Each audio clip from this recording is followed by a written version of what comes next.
Hello everyone. In this video, we will discuss a problem in topology from Munkres exercise 2.6 P10. This video is sponsored by Cheenta.com. Since 2010, Cheenta has trained thousands of students from all around the world in mathematical Olympiads, physics Olympiads, computer science and informatics Olympiads, ISI CMI entrances, and research projects for school and college students. So here, they are asking us to consider a set X which is a subset of R omega. What is R omega? It is the set of all sequences. Sequences mean x1, x1, x2, x3 and so on till infinity. Whose basically the indices are natural numbers. And this subset X of R omega are the sequences such that summation xi square converges. For example, the sequence 1, 1 by 2, 1 by 3, 1 by 4 and so on belong to the subset X of R omega. Why? Because we know that 1 square plus 1 by 2 square plus 1 by 3 square and so on converges to pi square by 6, and since it converges to pi square by 6, that is the reason we write that is equal to pi square by 6. Okay, before directly jumping into the question, let's look into two facts. First, for a point let's take capital Y in Rn. Rn is the set of all n tuples of real numbers.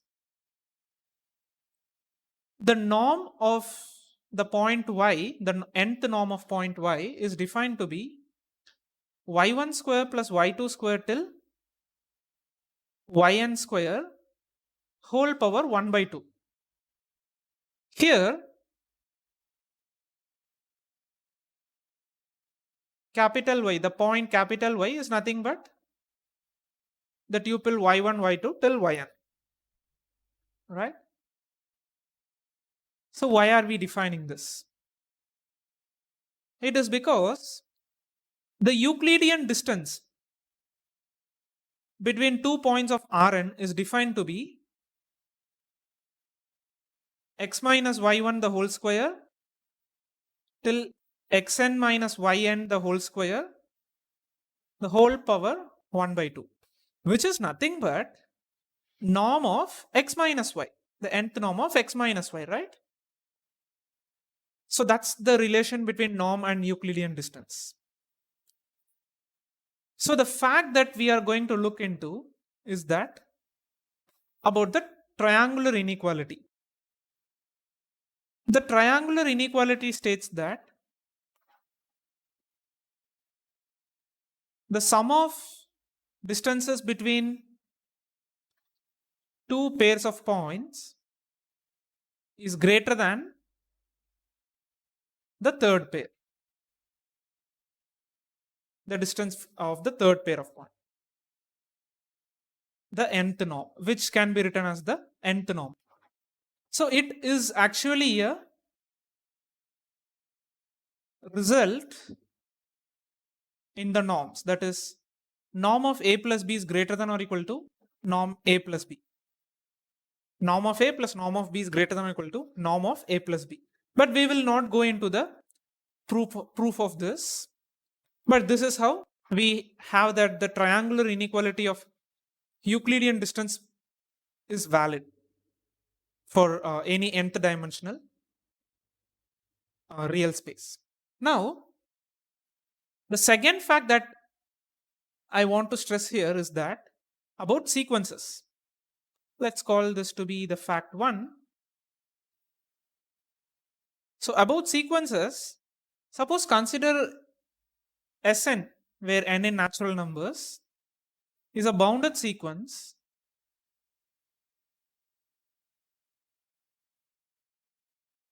of real numbers and Sn is less than or equal to Sn plus 1 for each n, which means it is an increasing sequence, then the sequence Sn converges. This is the fact. Let us say the fact 2. First, we will understand this, like what it says. It's a very simple thing.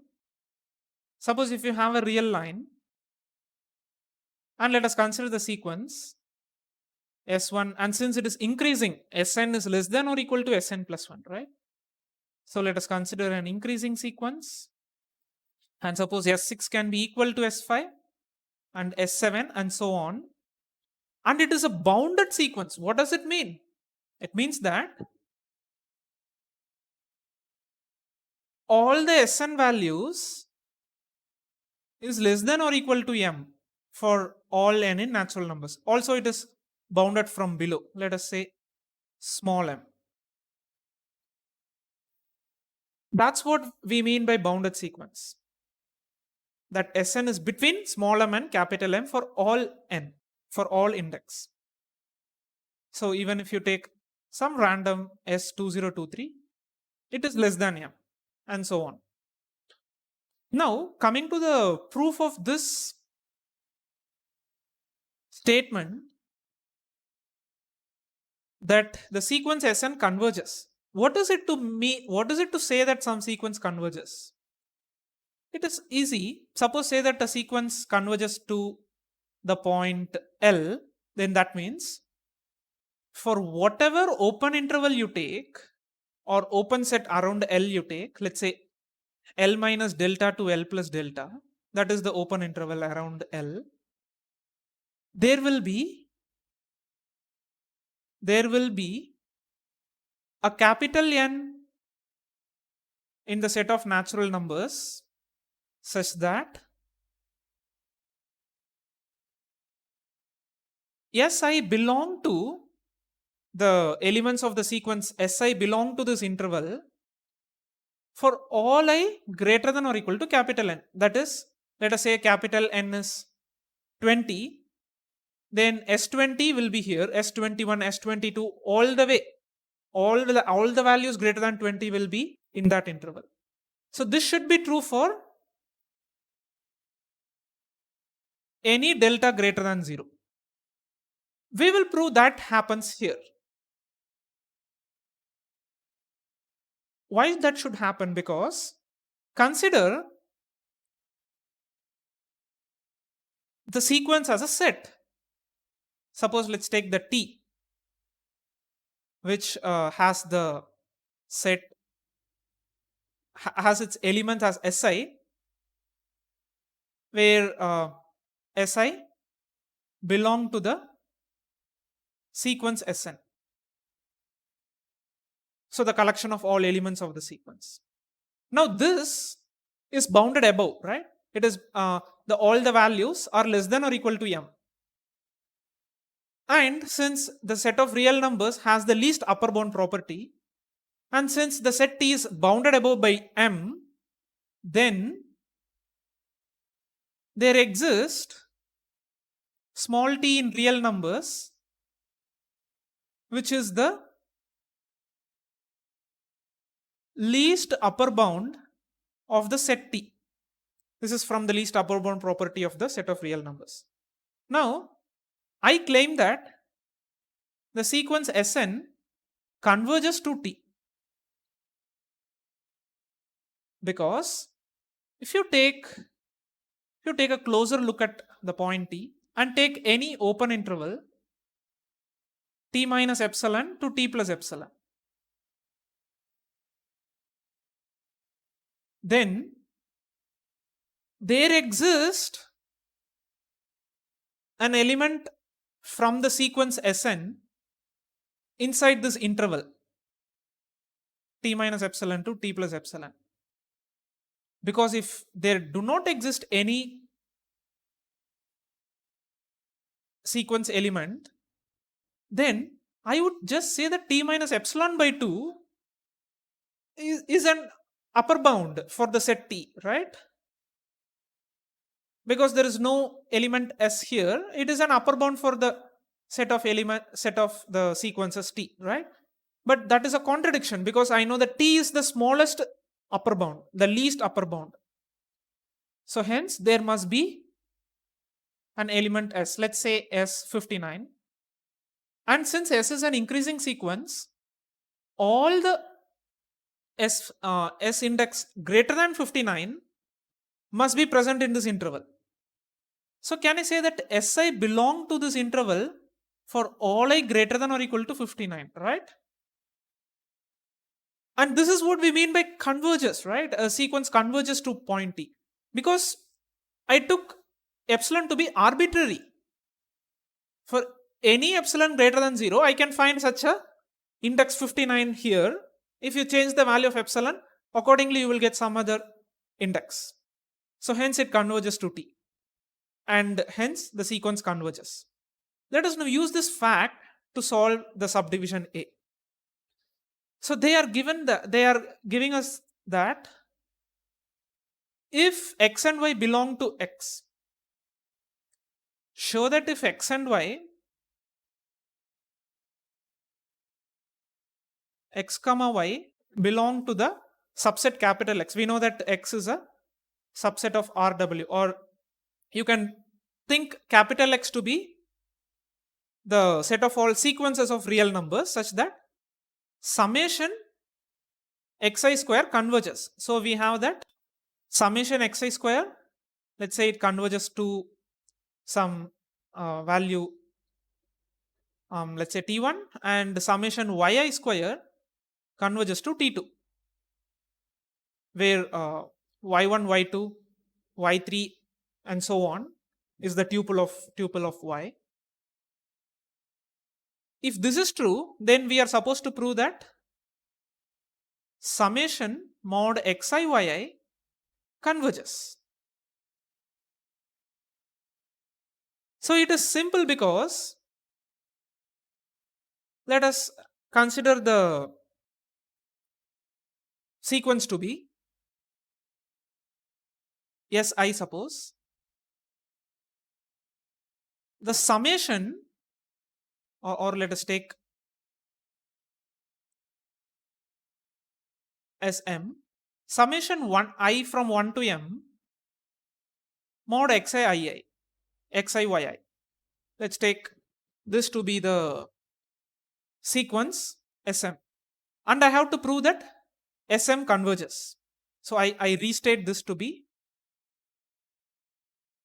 to prove is that Sm converges. Let us take a closer look at the relation between the sequence Sm and the fact 2. Won't you see that the sequence Sm is increasing? First we will prove that sequence Sm is increasing. That is Sm is less than or equal to Sm plus 1. This is same as proving that Sm is less than or equal to Sm plus xm plus 1 mod of xm plus 1 into ym plus 1. And I know that this is greater than or equal to 0. So this is like essentially I have to prove that summation xm plus 1 into ym plus 1 the mod is greater than or equal to 0. But isn't it obviously true because it is the absolute value. So hence the sequence is increasing. And we also want to prove that it is a bounded sequence. That is, Sm is always bounded from above for any m. For that, we will have to realize that mod xi into yi is less than or equal to mod xi squared plus mod yi square by 2. This is from AMGM. Because xi mod values are positive, so I can use AMGM. So mod xi yi is less than or equal to xi square plus yi square and half of that, right? So now if you take the summation mod xi yi from I equal to 1 to m, it is less than or equal to half of summation I equal to 1 to m xi square plus half of summation yi square from I equal to 1 to m. And I know that this is less than or equal to t1 by 2 plus t2 by 2, because x1 converges to t1, the x sequence converges to t1, and the summation yi square converges to t2. So hence the partial sums must be less than t1 and t2 respectively. So hence this partial sum is less than or equal to this, which means the partial sum is nothing but Sm. So Sm is less than or equal to a constant value for all m in natural numbers. So that means it is bounded above by t1 plus t2 by 2. And since this sequence Sm satisfies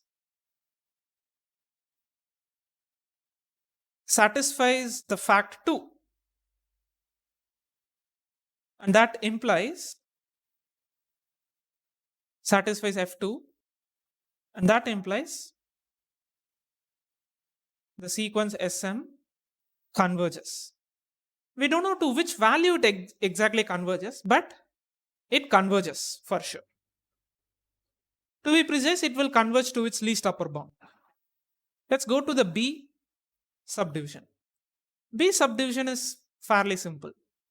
Show that if x and y belong to the capital X subset, then so are x plus y and cx.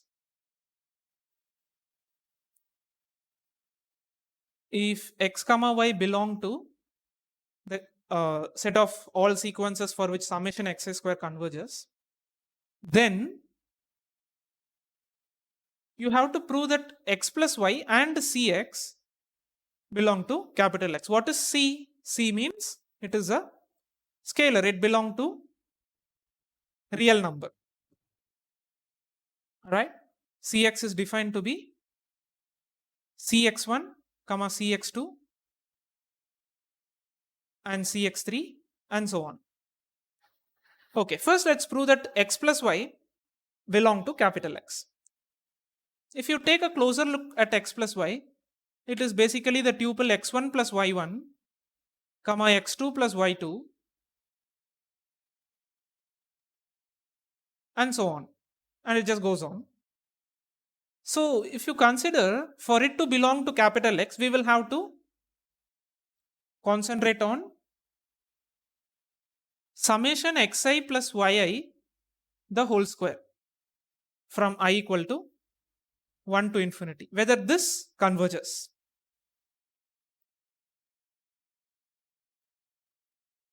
So what do we mean by I equal to 1 to infinity?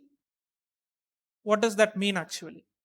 It is fairly simple. If you take I from 1 to n as some sequence, let's say Sn, then you will have to prove that Sn converges.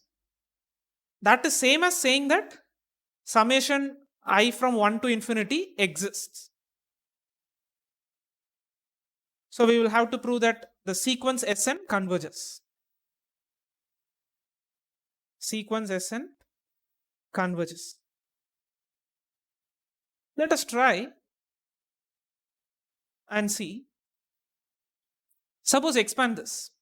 This will be summation xi square I equal to 1 to n plus summation yi square from I equal to 1 to n plus summation 2 times of xi yi from I equal to 1 to n.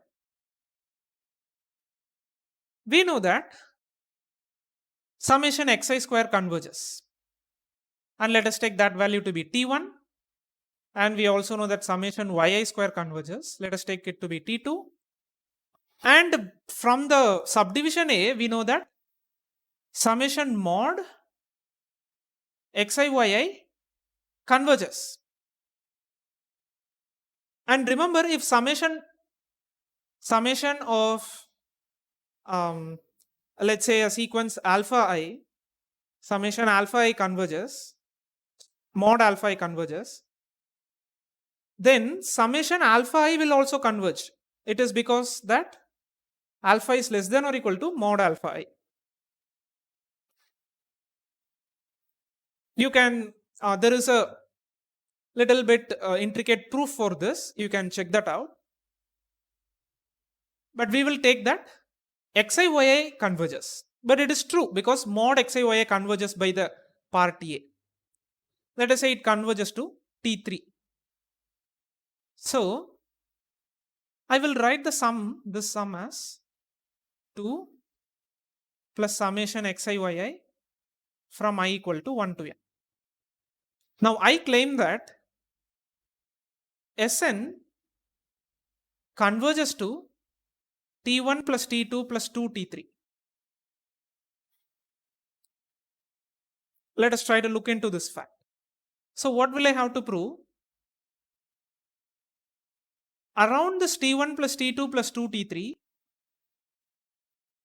if I take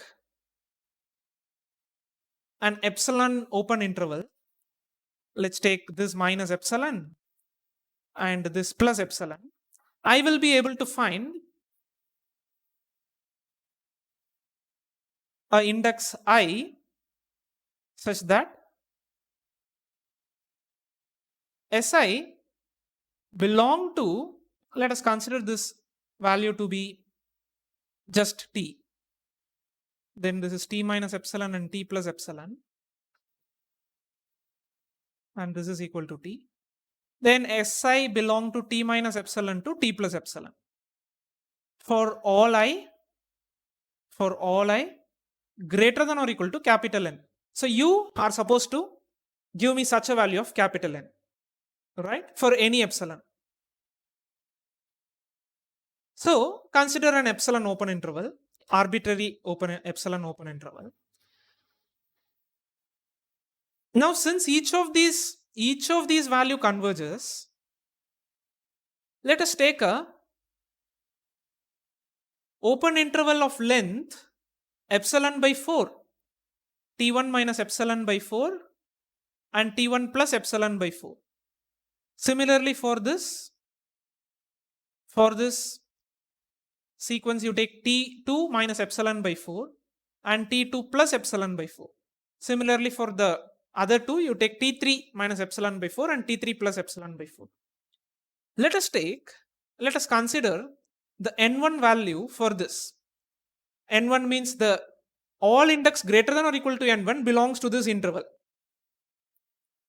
All index greater than or equal to n1, let us say it is let's say 67. All indices greater than or equal to 67, this partial sum belong to this interval. That's what we mean by converging, right? There should exist such n1. And let's say n2 for this particular interval is 79. And let's say n3 for this particular interval, let us say it is 105.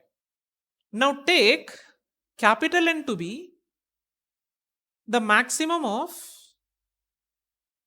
n1, n2 and n3. And you can easily see that Si will belong to this because the minimum value of this partial sum will be t1 minus epsilon by 4. And this partial sum will be t2 minus epsilon by 4. And this one will be t3 minus epsilon by 4. And the other one will be again t3 minus epsilon by 4. And hence the entire thing will be t1 plus t2 plus 2t3 minus 4 into epsilon by 4, which is equal to t minus epsilon. So this is the bare minimum possible value of this entire summation. So hence S105 should belong to this. And similarly for 106, 107, 108, the bare minimum value is epsilon t minus epsilon. And similarly the maximum value is t plus epsilon. So it is belonging to this interval for all I greater than or equal to 105. So I'm able to come up with such value of n, right? So hence I say that Sn converges. And hence I can say that capital X plus capital Y converges. This is where we would say that not exactly X plus Y converges. This is why I said that X plus Y belong to the set capital X. Now similar proof will work for Cx, because the partial sum Sn will be C squared into summation xi squared. Now I claim that the convergence point is C square into T1, where T1 is where xi square summation xi square converges. It is easy to find the value of capital N here, because if you take this minus epsilon and C square T1 plus epsilon, here you will have to find N1 by considering the interval T1 minus epsilon by C square and T1 plus epsilon by C square.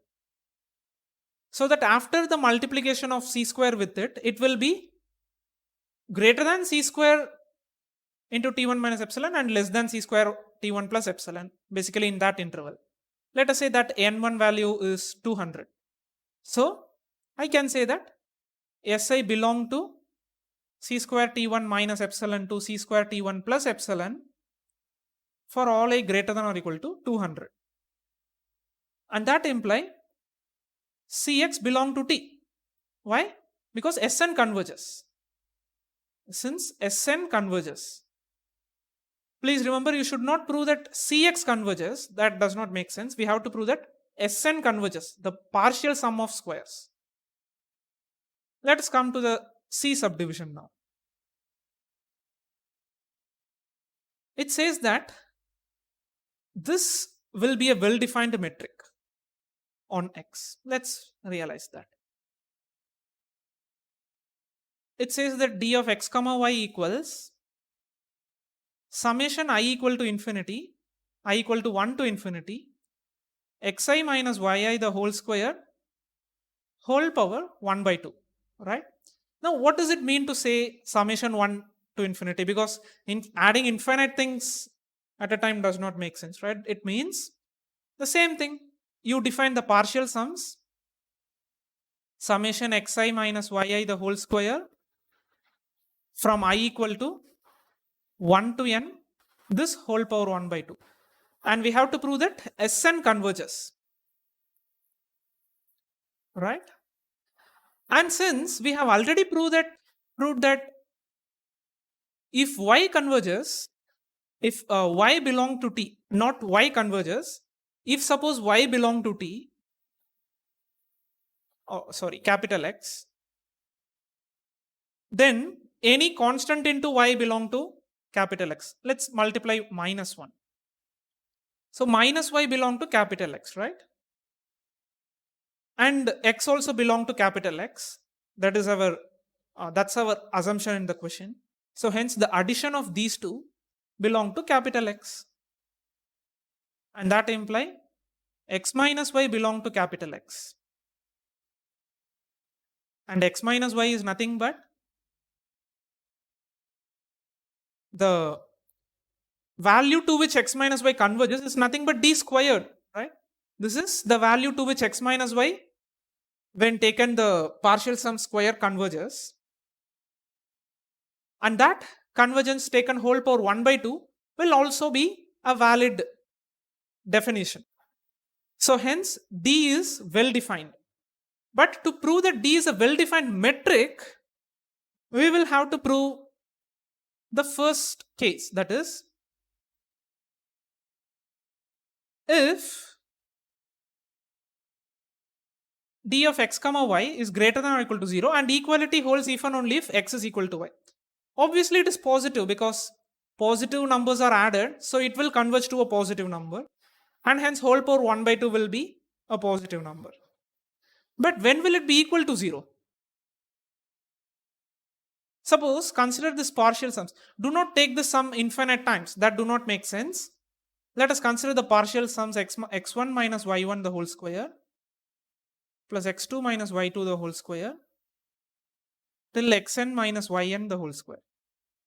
Since these two are not equal, that is x is not, suppose take x is not equal to y, then I can clearly see that there is an index, let's say x 2015, that is not equal to y 2015, right? Because that's why x is not equal to y. There must be an index, say it is 2015.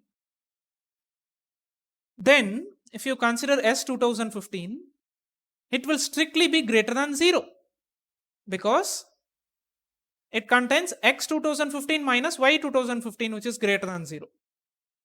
And since this is greater than 0, all of the values x 2016 and so on will be greater than 0. And it to be more precise, it is greater than s 2015, which is greater than 0. Hence it cannot converge to 0, right? Because I can take a interval of 0 which is less than the value as 2015, and there will be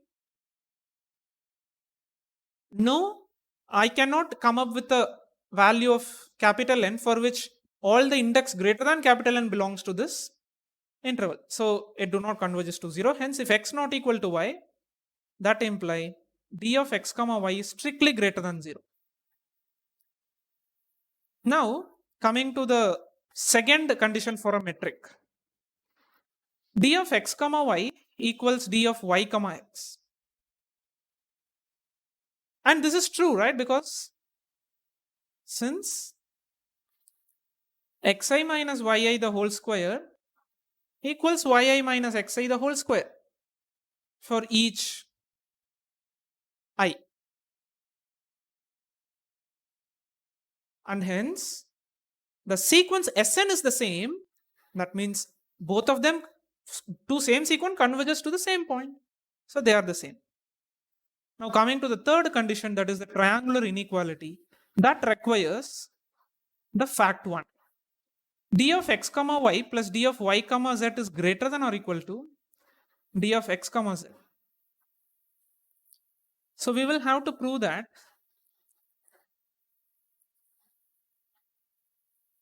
x minus y norm plus y minus z norm is greater than or equal to x minus z. But